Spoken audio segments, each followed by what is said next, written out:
Now, you may be noticing these shirts we're wearing that match. And wondering why that happens. Well, if you've been following us on social media for over the last week, you will know that we were in attendance at PhD Game Distributors, this thing called Speed Gaming, where it was for retailers and basically for publishers and game developers to come and show off their new games and give everybody a chance to play the new stuff coming out, that kind of thing. And we also got to talk with a lot of these publishers, and you're going to be seeing, some of them have already been released, a bunch of interviews that we did over the next 2 weeks, pretty much every single day for the next 2 weeks. A lot of really good stuff. Cryptozoic was there. Yeah, pretty much. We got to talk to a bunch of different publishers about things they already have released or new things to come. Yeah. And each interview, we definitely were like, play this each time. There was a lot of good stuff, and so you can see those interviews for the specific details, but there were some games that we got to play more in depth, maybe that we didn't talk about, or that we just didn't get a chance to actually meet with anybody, or maybe we want to start out just general. I guess we kind of already said it, how it was fun. We liked it. It was a really good opportunity to meet a lot of people. Everybody was really nice there. What did we play? I'm trying to think of what we actually got to play that maybe we didn't talk to anybody in an interview for. There's that game, Crossing. We didn't get to talk about that. Did we talk? No, we didn't talk to Asmodee. Right, that's true. And that's a recent release that we played a couple times. Actually, it was pretty fun. We'll actually talk a little bit more later. We will? Because we actually played it. I didn't include it in that section because I figured we'd talk about it now. Oh, okay. Well, we played it. We actually got a free copy, which we played for game night, which we found to be a lot of fun because it provided the sort of player thinking how other players interact that you may want at a much higher skill-based level. But it's one of those games in a very simple. There's 3 rules, so format. You don't have to feel like 10 things. Very light filler kind of game. Basically, there's stuff on pads that you want, gems, and whichever one you point at, everybody points at the same time on the count of 3. You get them. But if 2 people are pointing at the same one, you don't get them. Neither person gets them. So yeah, it's a little bit of psychological reading people. Did you win that one? I won our game, and then I lost very much the game that we demoed while we were there.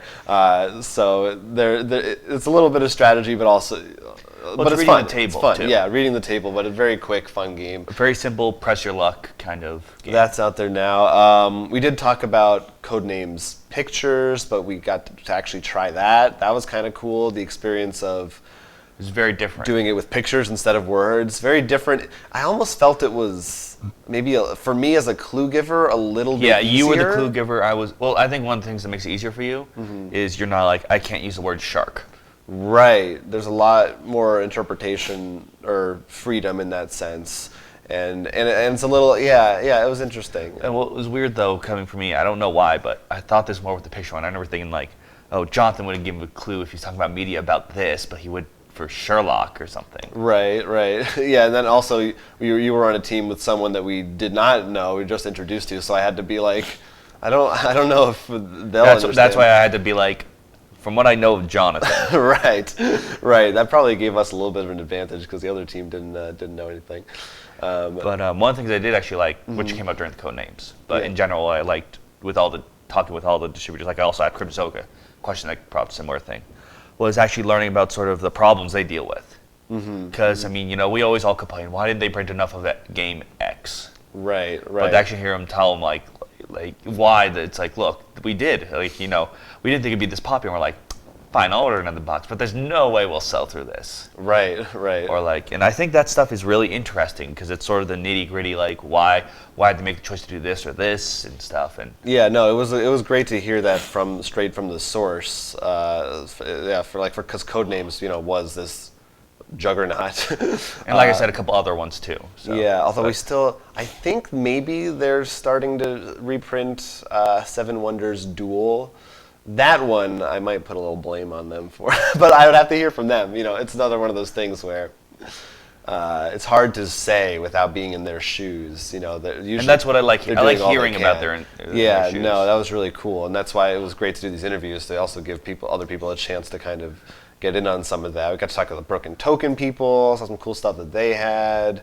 We got to play Ninja Division, which we've sold for a while, but it never actually tried. That was actually pretty cool.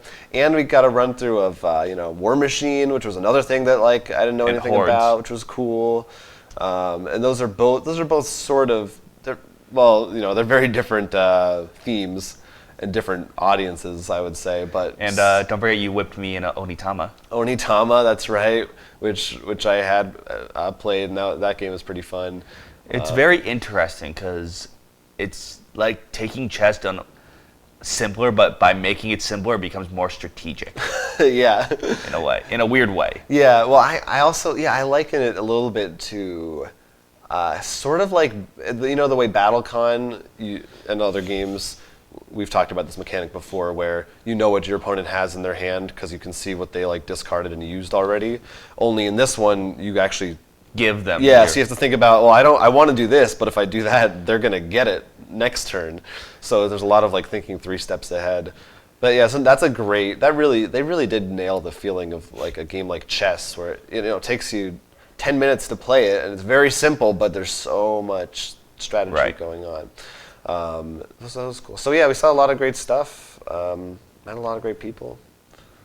Anything else outstanding you can think of? Again, you'll see all these interviews coming out, so we did a lot of stuff. It's hard to sum it all up in one. I mean, check it out. You'll see each game. I think it deserves its video. We pretty much got to play most of them. Loved it.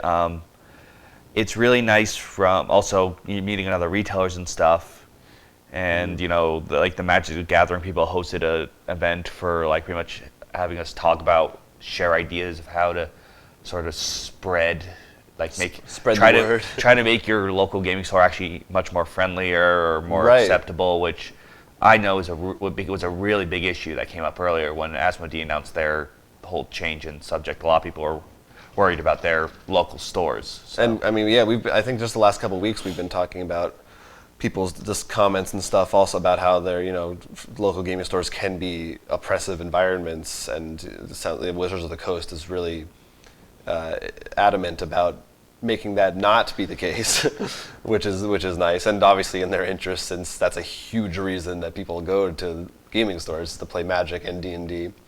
And we should say also, in case you're wondering, the event, part of it at least, took place the week of Friday the 13th. Right. Which is why you'll see it's not here, but in the logo of our other videos. Well, also on the back of the shirt right there. There you go. You will notice the Jason logo there. That's someone. They were all everybody who worked there was dressed as different movie monsters and serial killers and stuff, and walking around and tormenting us, which was quite a bit. It's also very convenient that this was actually near us. So yeah, this was right in town, so we got to slide right in and out, which was great. Next year we won't. I don't know if they're saying, but it may be further away. But hopefully, we'd love to attend again, and hopefully, you guys enjoy these interviews. Please check them out and let us know what you would like to hear us ask, or who you want to hear us talk to. And maybe if you have any more questions from those people. Yeah, because so hopefully we'll be able to get into that again next year. It would be really awesome.